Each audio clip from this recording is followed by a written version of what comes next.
අවුරුදු 10ක් තිස්සේ කුමාරී රියාද්හි නිවසක ගෘහ සේවයේ යෙදුණ අය. ඇය අවුරුදු 30දී සෞදියට ඒමට තීරණය කළේ ඇගේ දියණියන් දෙදෙනාගේ අනාගතය ගැන සිතාය.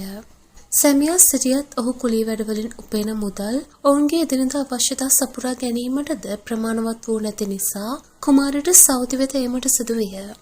පළමු අවුරුදු කුමාරිට ඉතාම කටුක අවුරුද්දක් විය. ඒ කුමාරි මීට කලින් මැද පෙරදිග රටකට සේවය කිරීමට නොගිහින් තිබූ නිසාය. ඇය යන විට භාෂාවද යන්තම්වත් දැන සිටියේ නැත. කාලය ගත වී යද්දී ඇය ටිකෙන් ටිකෙන් භාෂාව ඉගෙන ගනිමින් නිවසේ සිටි කුඩා දරුවන් දෙදෙනාව හොඳින් රැක බලා ගත්තාය.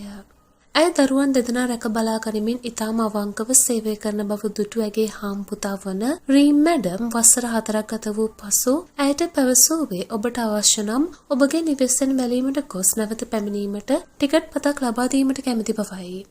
නැවත ලංකාවට ගියොත් ආයෙමත් හිත හදන්නීමට අමාරුයි කියා කියූ කුමාරි හිත දැඩි කරගනිමින් සේවය කර ලැබෙන හැම රියාලයක්ම ලංකාවේ සිටින තම සැමියා වෙත දැමුවේ දියණියන් දෙදෙනාගේ ඉගෙනීමේ වැඩ කටයුතු වලට සහ ඉදිකරන නව නිවසේ වැඩ කටයුතු වලට යොදා ගැනීමටයි. කාලය ඉතාම ඉක්මනින් ගත වී ගියේය. කුමාරි පැමිණ 10 වන අවුරුද්දෙත් අවසන් භාගය ළඟා විය. මේ වෙද්දී කුමාරිගේ දියණියන් දෙදෙනාම ඉගෙනීමේ කටයුතු වල අවසන් භාගයේ සිටියාය. කුමාරිගේ නිවසේ වැඩ කටයුතුද දැන් හමාරය. කුමාරිගේ සිතේ තිබූ දේවල් කරගත්තත් ඇගේ සිතේ තිබූ තවත් ලොකු ආසාවක් තමයි කවදා හරි නැවත ලංකාවට ගිය පසු නිවස අසලම වෙළඳසැලක් දැමීම. ඇගේ මේ හීනය ගැන කුමාරි රීම් මැඩම්ට පවසා තිබූ නමුත් මැඩමුත් දැන සිටියා කුමාරි ඉතිරි කරගත් දෙයක් නොමැති බවත් ඇය හරි හම්බ කළ සෑම මුදලක්ම ඇගේ නිවස සෑදීමට සහ ඇයගේ දියණියන් දෙදෙනාගේ ඉගෙනීමේ කටයුතු සඳහා යෙද වූ බව. කුමාරි නැවත ලංකාවට යන දින උදා වුණා. ඇයට සමුදෙන ළඟට පැමිණි රීම් මැඩම් කුමාරිගේ අතට කුඩා බෑගයක් දුන්නා. කුමාරි ඒ විවෘත කර බැලුව විට කුමාරිට අදාහ ගන්නවත් බැරි වුණා. එම බෑගය තුල තිබුණේ ලක්ෂ 10ක පමණ මුදලක්. රීම් මැඩම් මෙහෙම කිව්වා. ඔබ අවුරුදු ගාණක් මගේ ළඟ ඉතාම අවංකව සේවය කළා.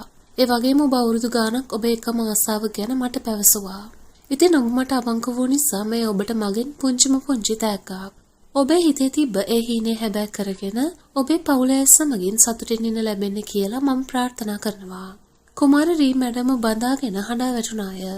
හිසතින් ගෙදර එමට සිටි කුමාරි එම මුදල් ත්‍යාගයේද රැගෙන නැවත ලංකාවට ගියේ පුදුම සතුටකින්. කුමාරි ලංකාවට ගිහින් පළමු සතියේම වෙළඳසැලක් විවෘත කළාය. ඉතින් ඔබ විදේශයක සේවය කරන කෙනෙක් නම් ඔබේ හාම්පුතාත් ඔබට කරුණාවෙන් සලකනවා නම් ඔබ තව තවත් ඔවුන්ට අවංකව සේවය කරන්න. ඔබ නැවත දිනක මවුරට පැමිණෙද්දී කුමාරිට වගේම ඔබවත් පුදුමයට පත් කරන සිදුවීමක් සිදු විය හැකියි. මේ ගැන ඔබේ අදහසත් පහතින් කමෙන්ට් කරගෙන යන්න.